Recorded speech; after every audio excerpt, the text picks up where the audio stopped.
Hey everyone, my name is Wedge and welcome back to our coverage of Commander 2016 spoilers. There's a ton to talk about, which we'll deal with in a second, but before we do, I hope you didn't miss our exclusive preview video earlier today. Seriously, if you missed it, check it out right here. If you enjoy giant creatures that do giant things, you're going to love it. Alright, time for more Commander 2016 goodness. Let's party like a Nephilim. Actually, I don't know if I want to do that. They've really let themselves go. Ugh. Rough translation. Crystalline Crawler is 4 mana for a 1/1 artifact creature construct with Converge. It enters the battlefield with a +1/+1 counter on it for each color of mana spent to cast it. You can also remove a +1/+1 counter from it to add 1 mana of any color to your mana pool. You can also tap it to put a +1/+1 counter on it. I can't be the only one who thinks this is crazy, right? In any kind of counter strategy, this becomes a monumentally huge ram spell and color fixer. It's everything you could possibly want in a multicolored commander deck. Honestly, even if you can't take full advantage of Converge when it enters the battlefield, the little crawler can just add counters to itself. That's so good! Super versatile card, fits pretty much anywhere, but especially in +1/+1 counter decks. Great stuff, solid commander inclusion. Selfless Squire is 4 mana for a 1/1 human soldier with flash. When it enters the battlefield, prevent all damage that would be dealt to you this turn. Whenever damage that would be dealt to you is prevented, put that many +1/+1 counters on the Squire. Holy crap, I was wondering why this is a 1/1 for 4 mana. It's going to get gigantic real fast. Talk about a great fog effect that leaves a creature behind. Hey, do you smell that? What's that smell? Oh, right, it's Angus Mackenzie. Say hello to your new home, Squire. There is a commander god. Selfless Squire is going to be at least a 25/25 in every game I play, probably bigger. White fog creatures, they make me feel so good. Thank you, wizards. God, thank you. Coastal Breach is 7 mana for a sorcery with Undaunted. Return all non-land permanents to their owner's hands. Oh, wow, talk about an impactful Undaunted spell. Super excited about this. Of course, this isn't Cyclonic Rift, thank goodness. Instant speed would be totally ridiculous. But this is still a really powerful card.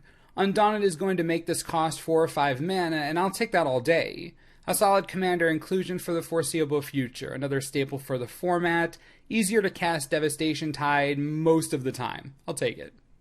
Charging Cinderhorn is 4 mana for a 4/2 Elemental Ox with haste. Elemental Ox. Sure, why not? At the beginning of each player's end step, if no creatures attack this turn, put a Fury counter on their Cinderhorn. Then it deals damage equal to the number of Fury counters on it to that player. Wow, this Ox is super pissy about attacking. Talk about a great way to bring the other colors in line. There are tons of commander strategies that don't really attack all that often, or at least don't have the creature depth to reliably attack. And if you're forcing them to, chances are they might be attacking with suboptimal attackers, which they'd rather keep back. Most strategies have eligible attackers, of course, but commanders like Nekasar, Aloro, Narset, these strategies don't always have eligible or good attackers, which means they will take some hits from this Ox. It's pretty genius when you think about it. It's very political. Your opponents may just leave it on the battlefield if it doesn't bother them too much, hoping it'll kill someone else. I like it a lot. Cruel Entertainment is 7 mana for a sorcery. Choose target player and another target player. The first player controls the second player during the second player's next turn, and the second player controls the first player during the first player's next turn. Right, okay, so before anything else, that art is so incredibly creepy I can't even look at it. Seriously, it's freaking me out. About the card itself, this is just pure chaos. You choose 2 players and they control each other's next turn, basically. You can cast this on yourself and your significant other, you and your best friend, your mom and dad. Think of all the excitement there'll be when you're strangling each other to death. So great. Dance, puppets, dance. Breya Etherium Shaper is 1 white, 1 blue, 1 black, and 1 red for a 4/4 legendary artifact creature human. When it enters the battlefield, create 2 1/1 blue Thopter artifact tokens with flying. You can also pay 2 mana, sacrifice 2 artifacts, and choose 1. Breya deals 3 damage to target player, or target creature gets -4/-4 until end of turn, or you gain 5 life. Yes, finally we have the blue-red artifact commander we've all been waiting for, and we get white and black to boot. I think that's the best part about this commander. You don't even need to incorporate white and black that much if you don't want to. Want an artifact commander in blue-red? You got it, just with upside. 4 mana for a 4/4 that comes with 2 1/1 flyers is great, and the flyers fuel Breya's modal ability, which, by the way, is super cool. Modal abilities on permanents, yes please. Sacrificing 2 artifacts to bolt a player, great. -4/-4 is going to kill most creatures, and gaining 5 life isn't going to be irrelevant all the time. Breya is incredibly powerful, and definitely the type of card I'd expect out of a non-green commander. Still not done with Breya, just one more second. Think about it, we're talking about a solidly powerful Izzet artifact commander with an enter the battlefield trigger, instant speed sacrifice outlet, and the colors to capitalize off of both of those. Just, please, I need to make this right now. Anyone else? Primeval Protector is 11 mana for a 10/10 avatar. It costs 1 less to cast for each creature your opponents control. When it enters the battlefield, put a +1/+1 counter on each other creature you control. What in the world is this? There isn't even really a downside. It's a giant creature you get to play for super cheap if you're in a 4-person game. It buffs the rest of your creatures, and it holds a Blade of Selves like a boss. Honestly, where's the downside here? It's a crazy gigantic 10/10 that'll be on the battlefield all the time. What?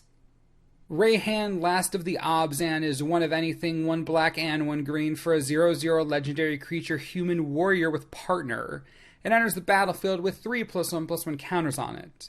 Whenever a creature you control dies or is put into the command zone, if it had 1 or more +1/+1 counters on it, you may put that many +1/+1 counters on target creature. What? Wizards? Just stop. Do you see what's going on here?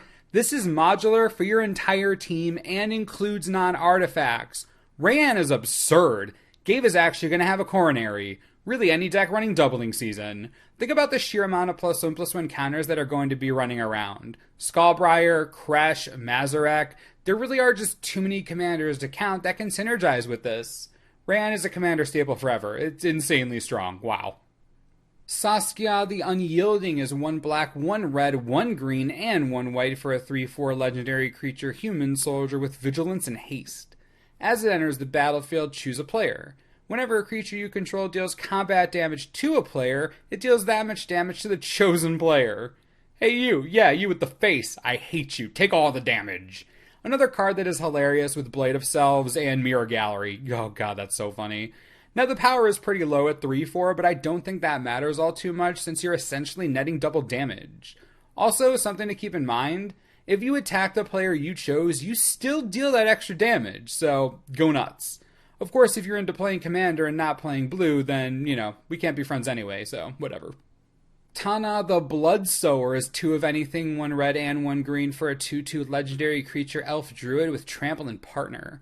Whenever it deals combat damage to a player, create that many 1/1 green sapperling creature tokens. I don't know if it's just me, but whenever I see a tiny creature with trample on it, I chuckle a little bit. This is basically what you'd expect out of a red-green legendary creature. Has trample, requires combat damage to a player to trigger, you get sapperling tokens. It's basically what you'd expect, and that's okay. It's not super impactful, but it does have partners, so if you want red-green attached to whatever your other partner commander is, you can do that. I wish this had the color identity to fit into Gave, though. Dang it. Maybe Gahiji? Seems alright. Tymna the Weaver is 1 of anything, 1 white and 1 black for a 2/2 legendary creature human cleric with lifelink and partner. At the beginning of your post-combat main phase, you may pay X life, where X is the number of opponents that were dealt combat damage this turn. If you do, draw X cards. I'm really enjoying some of these partner commanders, and Tymna is another interesting one. The problem is that a lot of the life gain commanders that you might use this with don't really attack all that often. I mean, sure they do attack, but we're not talking about a Boros or Gruul strategy here. I like the card, but I'm not exactly sure where I want it to go just yet. Vile Smasher the Fierce is 1 of anything, 1 black and 1 red for a 2/3 legendary creature goblin berserker with partner. Whenever you cast your first spell each turn, Vile Smasher deals damage equal to that spell's converted mana cost to an opponent chosen at random. First things first, for those who don't know, Vile Smasher is the new timeline version of Ankle Shanker, so that's cool.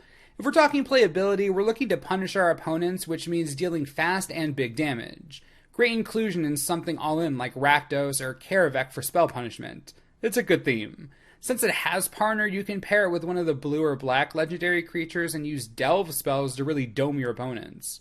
Now that's what I'm talking about. Sign me up. I love a little chaos. The new Commander basic lands have been revealed, and oh my goodness, Rebecca Gaylands, are you serious, Wizards? These things are gorgeous, absolutely gorgeous. Wow. If only I could get them in foil, son of a biscuit. In addition, Mark Poole has added a sweet set of land art. That swamp is crazy pretty. You know, leave it to Commander and non-foil basic lands to be the most gorgeous. Last, but certainly not least, Kev Walker. Just take it all in. These are all incredibly detailed, beautiful, and really capture each land type's feel. I really can't get over how beautiful these lands are. It's pretty fantastic. Now that was a huge day of Commander news. My goodness, these decks are starting to look pretty crazy. I gotta know what you're thinking. Which of the cards we talked about today are you most excited for? Honestly, I have to know. Personally, I think Breya is going to be one of the most brute for commanders around. And of course, I couldn't forget about my new Angus friend, Selfless Squire. Today was a good day for Commander Magic. Oh, baby. Stay tuned the rest of the week for more Commander 2016 coverage and a lot more. Thanks for watching, and we'll see you next time.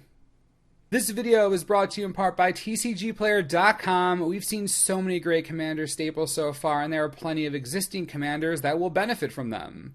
Xenagos, God of Revels, is pretty happy about the spread of EDH goodness so far. As one of the most popular Commanders, the Party King is always in high demand. Luckily, you can still get copies for $6 each. Crazy cheap considering it's been out of print for a few years, it's a mythic and real popular. The same could be said for Narset Enlightened Master, another super popular commander, less than $1, 80 cents. 80 cents! Think about that for a second, it's ridiculous. If you're looking to build up your commander arsenal, these two are a great place to start. Enjoy.